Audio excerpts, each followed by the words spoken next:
So when the job is closed out, the contract's signed, the work is done, it's marked complete in your CRM or whatever you use, there should be some sort of automated either SMS message or email or something going out asking for that review. I would say it goes as far as like, if you haven't received one after, they wouldn't give you one in person, they said, send me the text, you send them a text and they haven't done it, give them a call in a week or two. Hey, how's everything holding up? Just want to check and make sure everything looks good. Everything's still functioning perfect. Great. If you have a moment, can I send you another link? I'd love for you to leave us a review.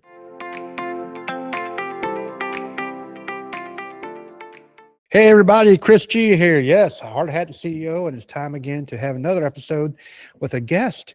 And today I've got Joel Keith.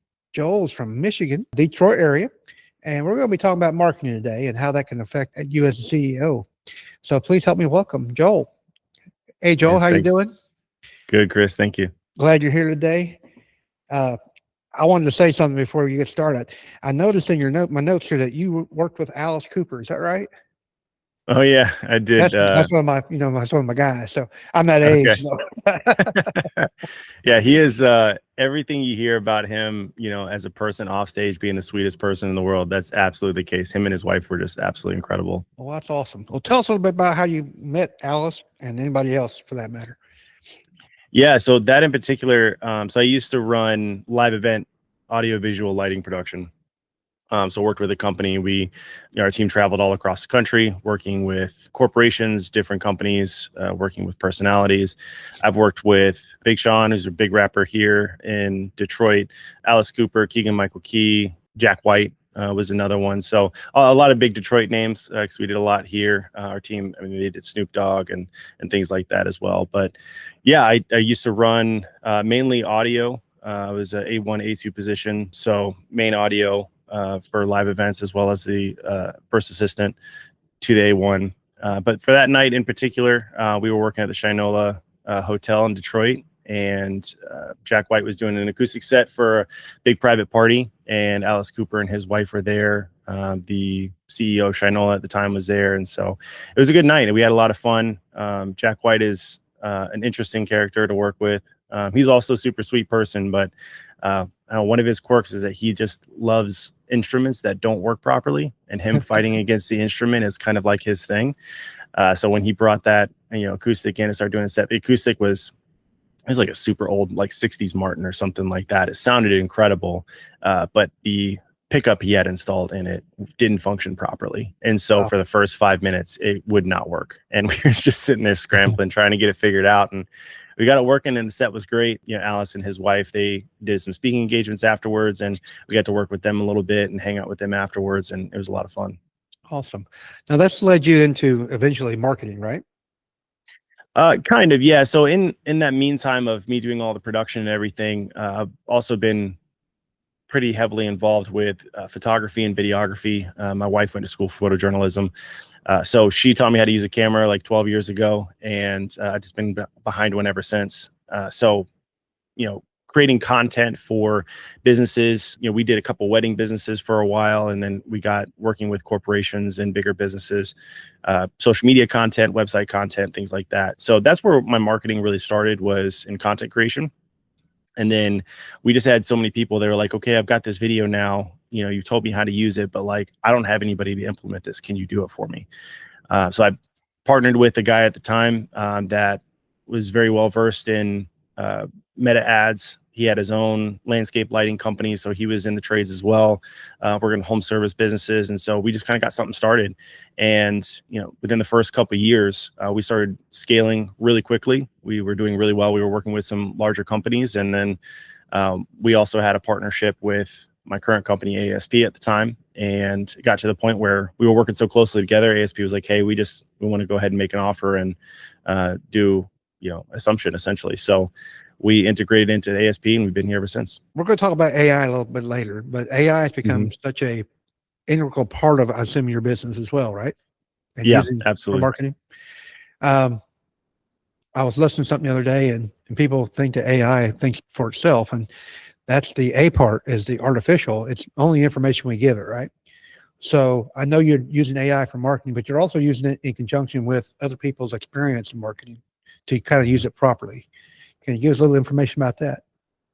Yeah. So the way that we utilize AI is, think of it as, I mean, to put it in the trades perspectives, it's a tool in your belt, right? It's not the leader of the business. Analogy I heard someone say was AI is the car and I'm the one driving versus it's driving itself. And though there are some cars out there that drive themselves, that's kind of the analogy we're using at the moment. So AI definitely is an enhancement, and we'd like to implement it into systems for our clients to enhance their team and their people, not replace them. Because especially as we know in the trades business, I mean, this is going to be an AI-proof industry for quite some time, and probably one of the few. So I think that utilizing the tool inside of your business is still a good thing, but obviously making sure that it's enhancing your team members, your employees, and their experiences and the things they're able to do to benefit the business and benefit themselves. Are you using it mainly for data, or data and content, or all the above, as a train, or as a accessory tool, basically, like you said, to kind of give you some input, some, I like calling it inspiration type thing? Yeah. Market analysis and market research is a huge implementation tool for that. There are systems and processes in which you can replace repeatable tasks, automations that I think AI is great for. The biggest example would be, you have maybe some team leads or some mid-level managers that, they're sitting in the truck all day, just like typing numbers in. It's data entry. A lot of that stuff can be automated, and it's not removing that responsibility from them, because there's still a human element of still checking stuff, right? AI is not perfect, but what it does is it allows them to spend more time with the team, spend more time on site, actually learning, okay, what's working and what's not working. What are some things that we're running into? What are issues we're running into? Are there certain team members that need a little bit more hands-on approach during training or whatever it is? And getting out from behind the desk, getting out from the truck, and the data entry allows them to do that. It's really big and helpful for sales training. So if you're doing some more guerrilla marketing and you're doing door knocking, being able to use something like Plod, which is just kind of like a wearable microphone that then records a conversation, you can utilize that inside of AI to help build training tools for the new guys coming in. So if you have a very specific sales process and there's language that you use, what objections you're going to get and how to overcome those objections, you can utilize AI and train an AI agent or an AI bot to essentially give you those objections in real time and then allow your people to train against them. So there was a company I used to work for, a big mortgage company, and all their bankers would do a ton of training, and they would do a lot of role playing. And AI allows you to do role playing at their own pace, at their own level, and you're not worried about what the other person is going to say. Are they going to say the right thing in order to give the right objection? AI allows you to do that. You can have it, crank it up, make it super difficult. You're dealing with a difficult customer. You walk up, you knock on someone's door, and they're very persuasive about pushing you away. You can train the AI to turn it up and how to deal with those objections. So I think those are some of the biggest ways that we can utilize AI inside of the trades. That is awesome. Right out of college, I was estimator, and I sat outside the office of a salesperson. And for 2 years, I listened to this guy talk on the phone. So when I became a salesperson, I was just reiterating what he was saying.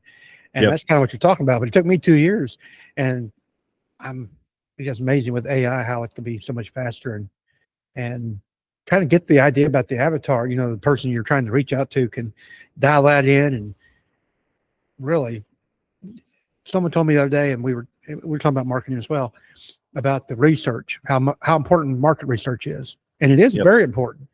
But now it can be done in an hour or less if you have the right tools in place. It's just, well, it speeds things up. Like you said, it's really a tool to use. Now, earlier I mentioned, and one of the things you talk about is a no hostage rule. And that's kind of using that market data. Can you explain that a little bit to us? Yeah, the no hostage rule is more so in regards to how businesses work with marketing companies.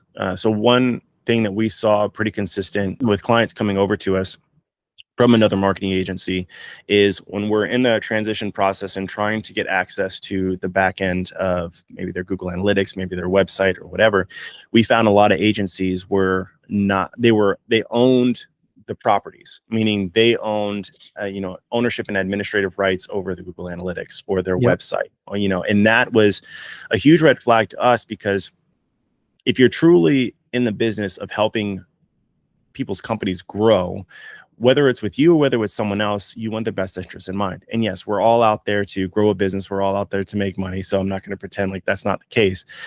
But I think that it's important that if someone is working with us and it's not working, the marketing's not working, the system, they're not getting the growth they want, or whatever it is, and they decide that, hey, we want to go somewhere else, or we want to take it internally or whatever, they own all of their properties. They own all of that data. They own the Google Ads account. They own their website, the themes and everything. And the biggest catalyst for us for this was a client that we had early on was an HVAC company in Oklahoma City, and they were switching over to us. They were working with a Fortune 500 marketing agency, and they had their website done from them. Mm-hmm. When they canceled their contract, it canceled the theme to their website for their WordPress site. Uh-huh. And they didn't know that. And so they switched over to us. The client calls me like frantic, and I was in a production at the time. We had other staff, but they called me because they had my cell phone number. And he was like, my whole website's down. Apparently we don't have the license to the theme, and they won't give it back. And, our whole site is down. And so I was like, this is usually a 6 to 8 week process to rebuild a website. Oh yeah. And he's just like, I can't have a website down for 6 weeks. And I said, all right, let me see what I can do. Made a couple calls, talked to our web development team. And within 48 hours, we had a website up for them, back to almost to what they had. So the team worked crazy amounts of overtime getting the website up. They did a fantastic job. And within a week, it was fully functioning back to what they had. But within 48 hours, they had a functioning website. So yes, it was a huge hit still to their business, but that was a huge thing for us. Is like, I never would want, whether they leave on good terms or not, I would never want a company to fail. So I want them to have ownership over everything. So our no hostage rule, a long-winded answer, Chris, is we make sure that our clients own everything. They own all the data. They own all the administrative rights, all ownership to all properties and everything that they would need to be successful from a marketing perspective.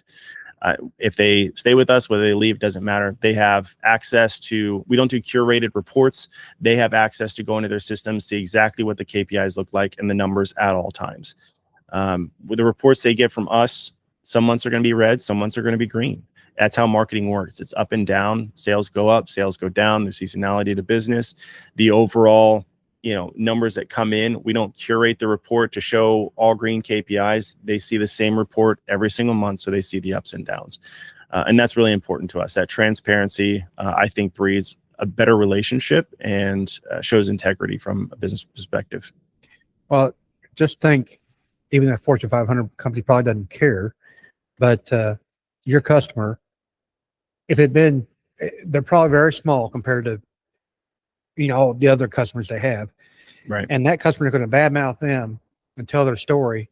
If they, instead of just letting them go on, they're not happy, find somebody else. We apologize. Let us help you transition over. And how much more positive that would have been for everybody.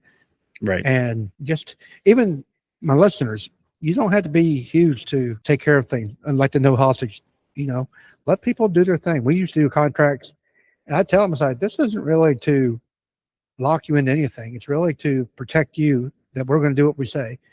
And if you're not happy, I don't want to make you work with me. It's no fun for anybody. Right. Because we'll help you go on, do whatever you need. Sometimes I've even referred people, say, hey, this guy's better suited for taking care of what you have a problem with. And it's so much better, in my opinion. They don't badmouth you. Matter of fact, they even tell you that, hey, I've had somebody refer us to somebody I used to be a client, but wasn't anymore because I found them somebody better to take care of their needs. We weren't good for them, and they weren't good for us. So that's a perfect, that's a good strategy to have.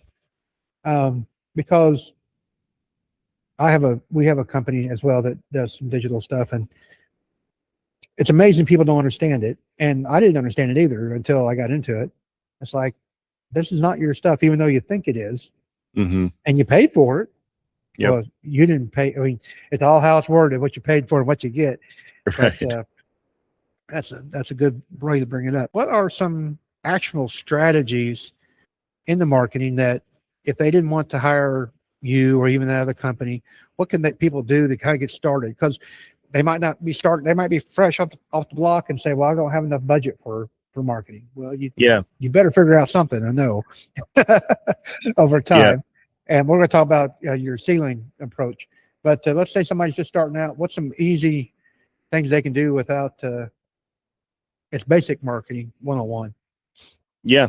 So actually, it's a great question because I had a recent experience. We're in talks with a plumbing company that's getting started right now, and a lot of that conversation back and forth is like, all right, I've got some money saved up, and I know marketing is important, but I also need to make sure that I have a long enough runway that there is results coming in to justify continuing to spend. And that's the biggest thing. It's like, well, I'll spend $1 million if that means, I'm going to get a return on it. And like, that's everyone's approach. Like, of course you put $1 in, you get 5 out. Like, of course, everybody's going to keep putting dollars in.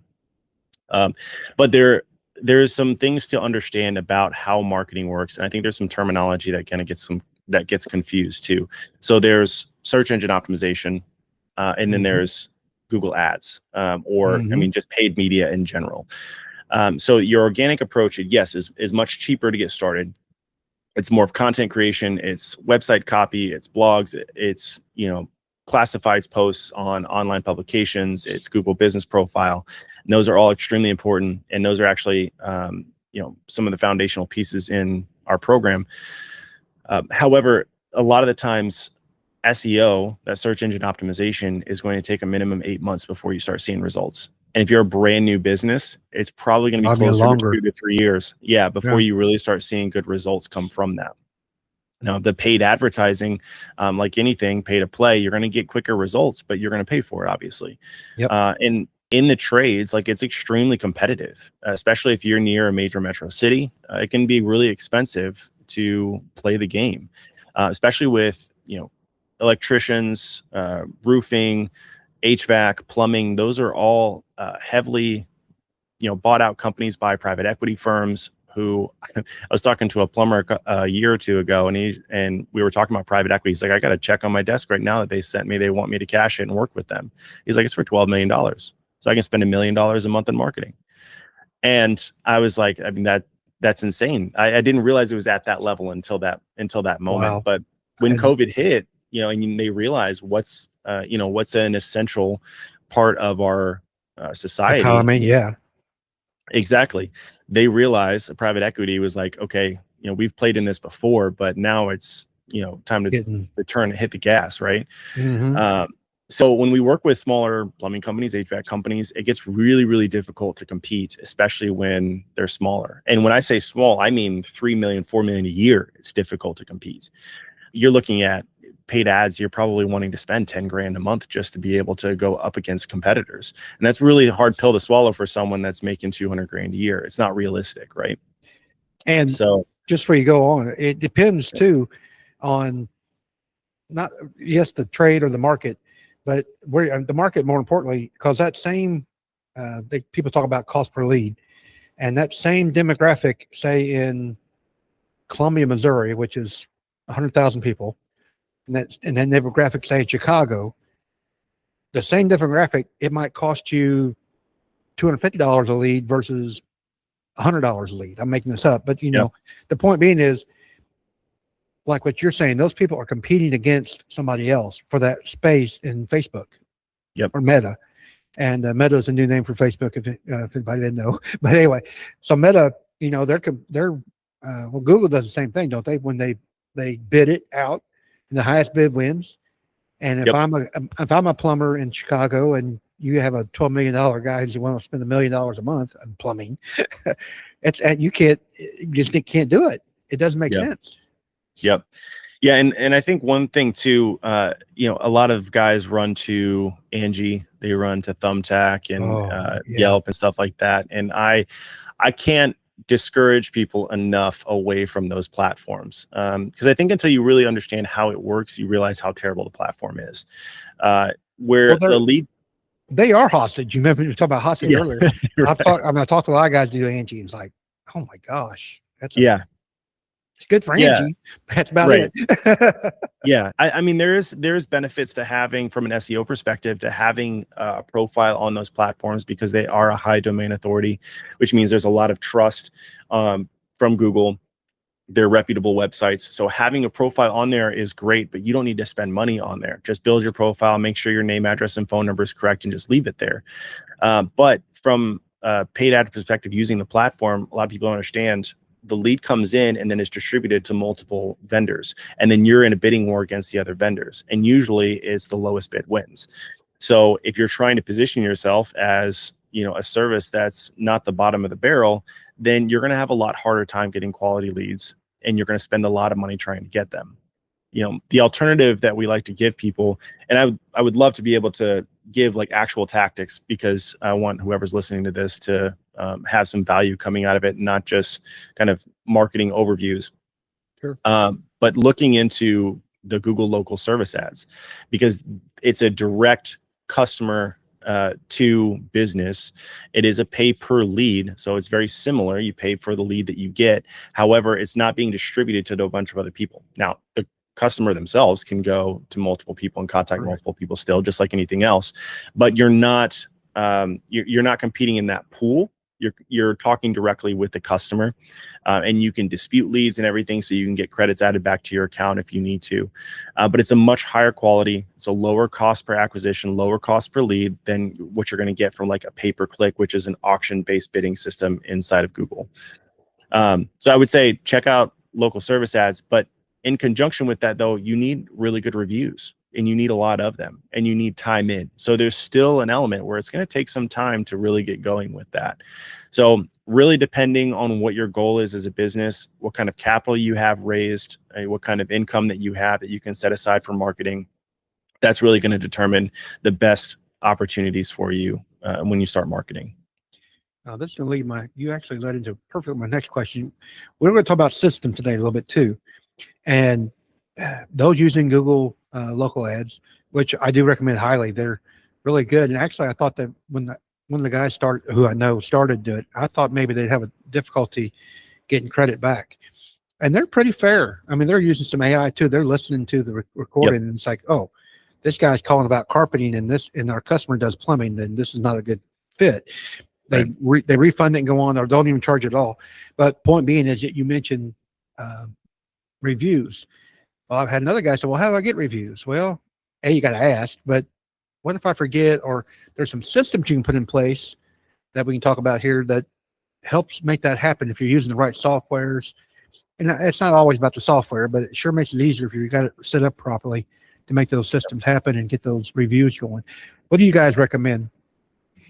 Yeah, so because gathering reviews is such a critical part of, home service-based businesses, there's like a multi-touch approach that we like to help our clients instill in their process. So anytime that a job is wrapped up, whether you use an iPad, whether you have physical paper, whatever it is, to finalize that signature and you're moving on, there needs to be a QR code. There needs to be something that they can easily access that takes them right to leaving a review on your Google business page. It should be done in person. All your tech should be trained on it. You should be running spiffs, whatever it is, darts, whatever you guys do internally to make sure like you're incentivizing them to get a review, because it's absolutely critical to the success of your business from a marketing perspective. If they're not done in person, they should get some sort of automated follow-up.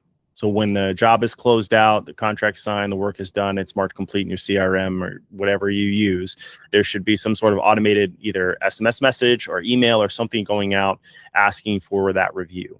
I would say it goes as far as like, if you haven't received one after, they wouldn't give you one in person, they said send me the text, you send them a text and they haven't done it, give them a call in a week or two. Hey, how's everything holding up? Just want to check in, make sure everything looks good.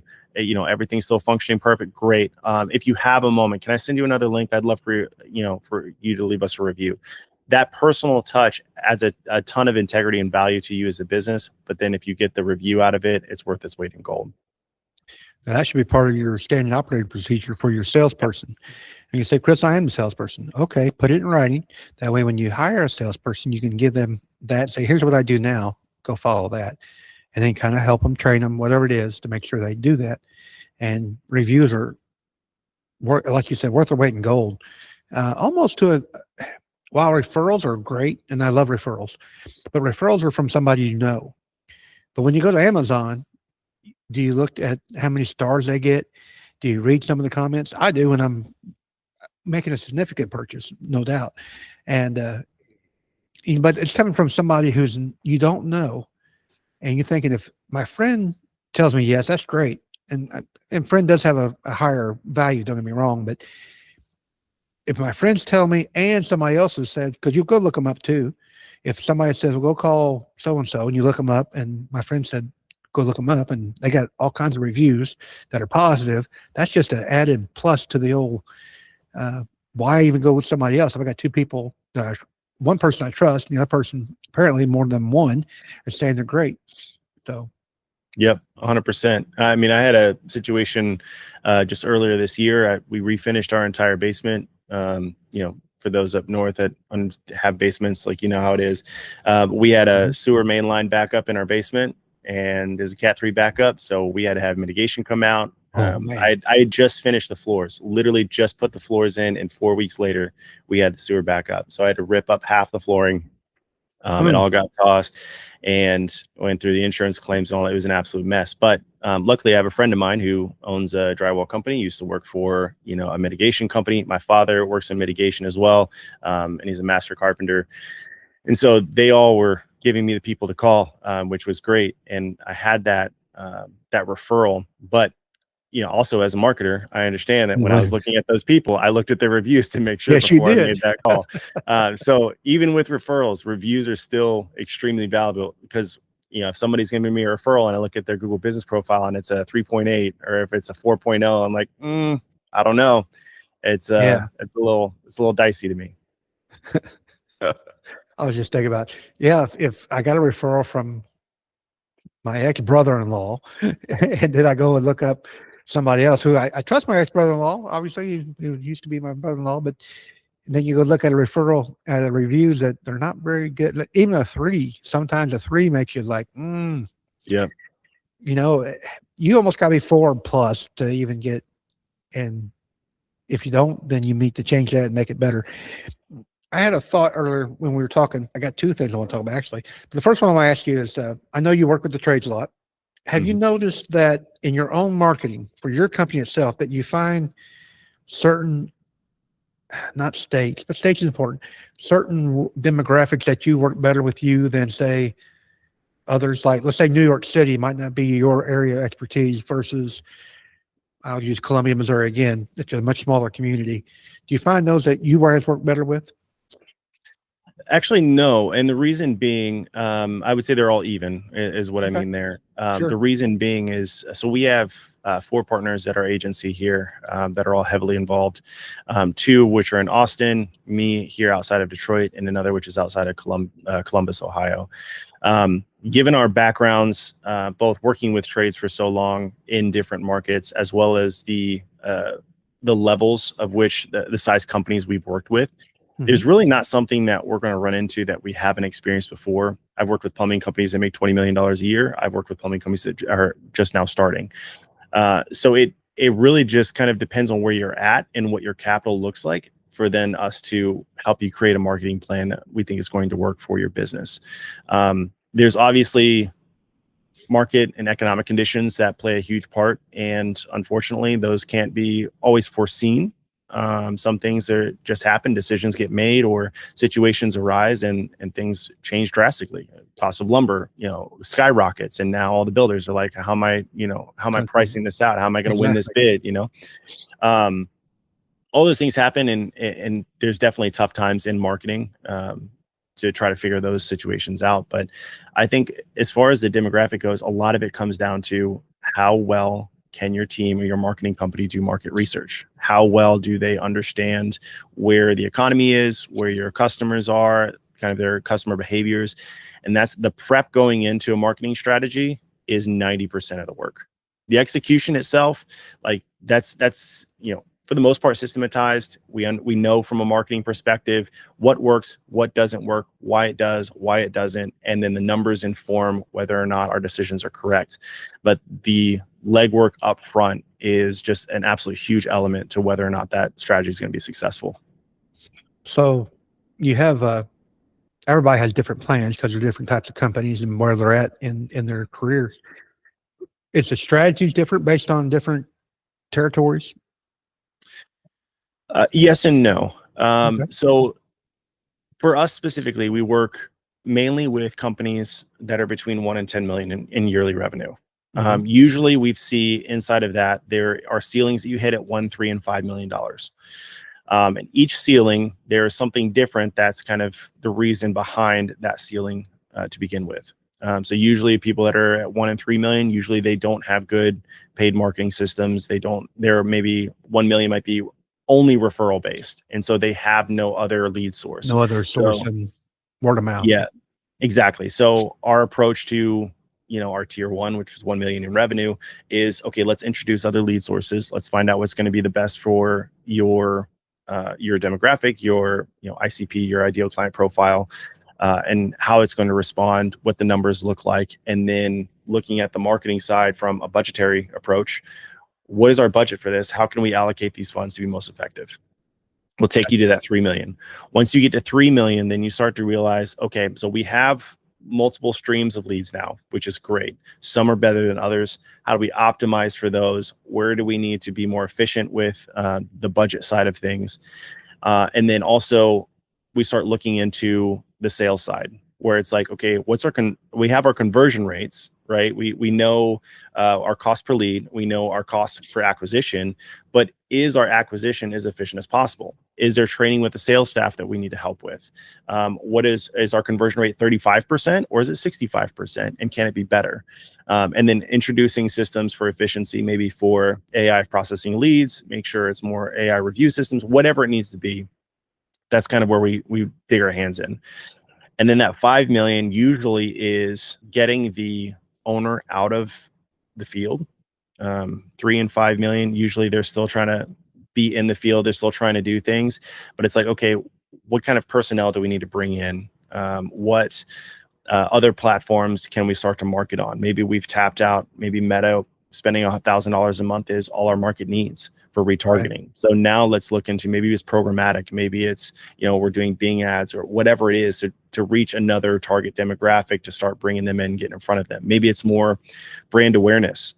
So now we need to do like huge mailers. Maybe we need to do YouTube ads. Maybe we need to I was thinking like what other options are. So there's like direct mail, which is, that's a whole nother subject, but that's good or bad, how you want to view it.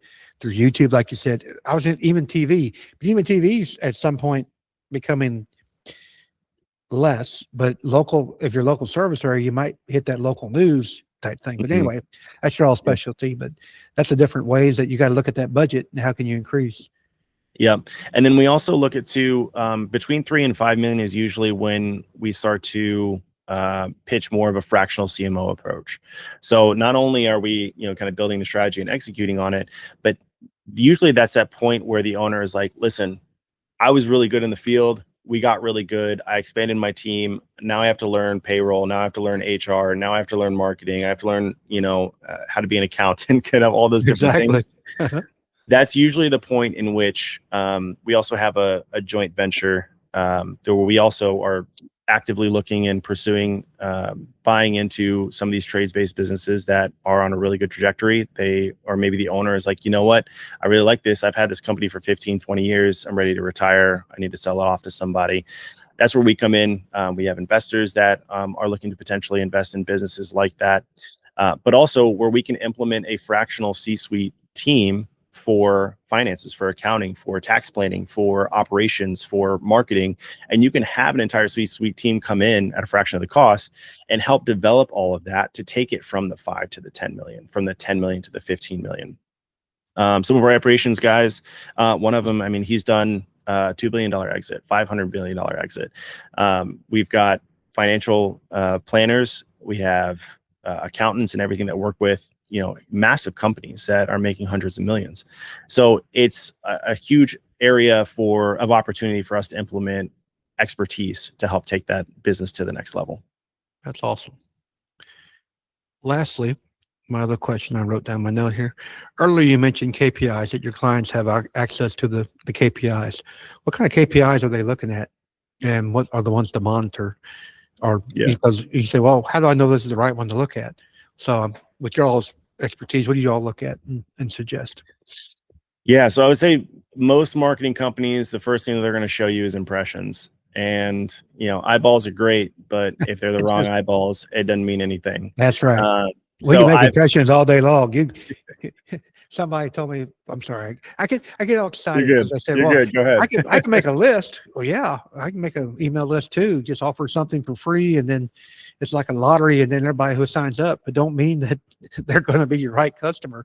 You got to add a little friction in there to make sure you get the right person. So I digress a little bit. Go ahead. Yeah.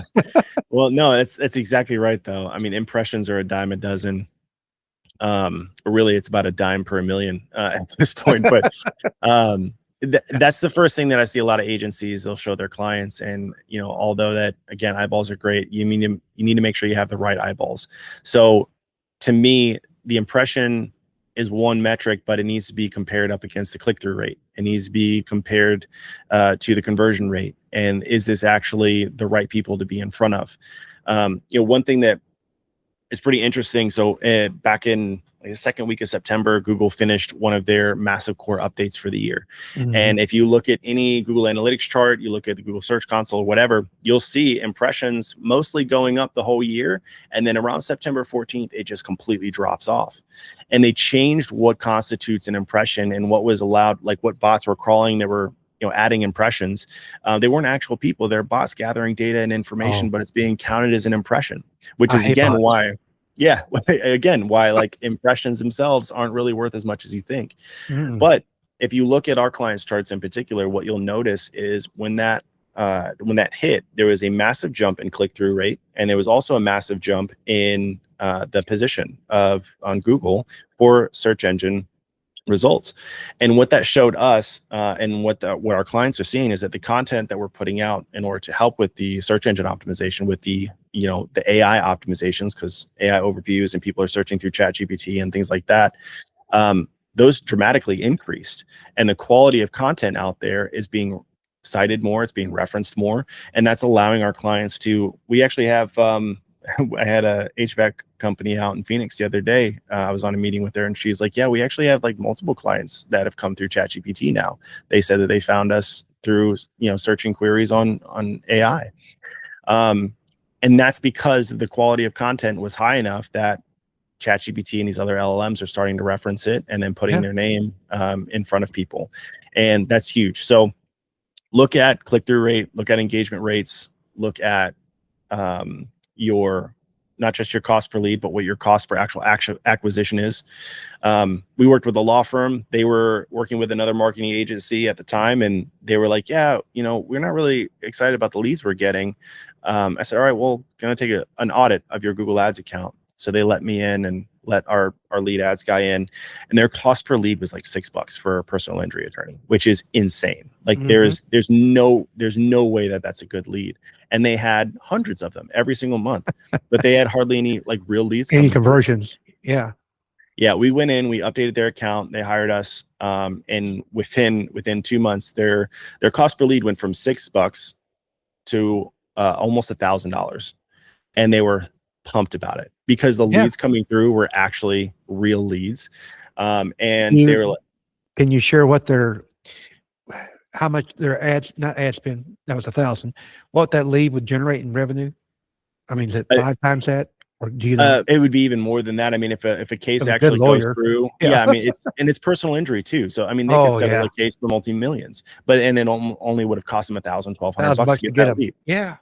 So, and they've got multiple instances of that happening over, the past 10 months or so, since we've optimized their account, where, they paid $1,200 for a lead, but it turns out it was this like massive case. They made hundreds of thousands of dollars off of it. Happy to do it too. Yeah, exactly.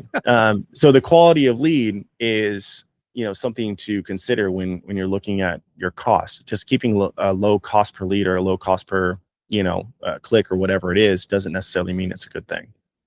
Awesome. Well, I think our time is up. Usually doesn't take long to get through 40 some minutes of a Yeah. discussion. I actually got more questions, but I think we're going to possibly maybe have you back in the future, but this was great. Any closing remarks like you'd like to make, Joel, before we tie this up? All I would say is that if you're considering a marketing agency, you know, you don't even have to use us, but just make sure that one thing that you ask them is, will I own all my own stuff? Make sure you take possession of it. Make sure that you have administrative or ownership rights to everything and that you don't get locked out since you decide to leave. That's a good point. Very good point. Well, thank you very much, Joel. Joel's information, we'll put a link in the show notes below. How you get a hold of Joel? I assume it's through a website. Is that right, Joel, or LinkedIn or something like that? Yep. ASPbranding.com. You can see all of our information there and you can contact us through there as well. Excellent. We'll put that link in the bottom. Also down in the bottom, there's a link to get with me if you want a free consultation on how to get out of that hard hat and become a CEO. And that's down below as well. This is Chris G. And see you again next week on the Hard Hat to CEO. Bye-bye.